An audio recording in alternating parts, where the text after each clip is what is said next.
ভাই কি আছে? বলছে ভাই চান্দা ভাই, আর জোরে চান্দা ভাই, খেলা হবে। চান্দা ভাই, চান্দা ভাই দেখাবে। আমরা দিতে খাবে। চান্দা ভাই, চান্দা ভাই। চান্দা ভাই, চান্দা ভাই।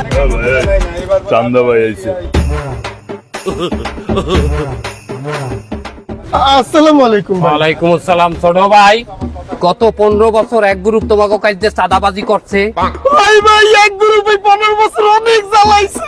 আইজ হইতে কোনো অন্যায় আর অবিচার ভাই হইতে দেবে না। ন্যায় বিচার প্রতিষ্ঠা করবে এই চান্দা ভাই। তোমাকে কাছে চাঁদা নিতে কত করিয়া ওই গ্রুপ?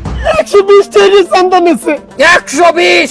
তুমি কোনো টেনশন করবা না এই ভাই, কোনো অন্যায় অবিচার করবে না। তুমি আমাদেরকে 120 টাকা করে দেবা, আগের মতো বেশি দেওয়া লাগবে না। আর আশেপাশে যত দোকান আছে চলো ওইসব জায়গায় ন্যায় বিচার প্রতিষ্ঠা করতে হবে। চলেন বস, কোনো অন্যায় হবে না ভাই। স্লোগান চলবে না, চলবে না। এবারে কি হইলে? দল যেটাই ক্ষমতায় হোক, সাধারণ মানুষের কি হাঙ্গাজন মেরে চান্দা দিয়ে খাওয়া লাগবে দেশ?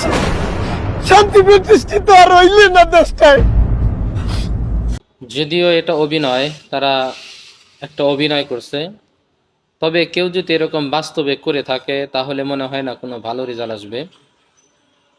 আমাদের এই স্বৈরাচারী শাসক থেকে শিক্ষা নেওয়া দরকার, কারণ প্রত্যেকটা জুলুমের একটা শেষ থাকে। যে জুলুম করবে তারই এরকম পরিদশা হবে। আল্লাহ তাআলা আমাদের সবাইকে হেফাজত করুক।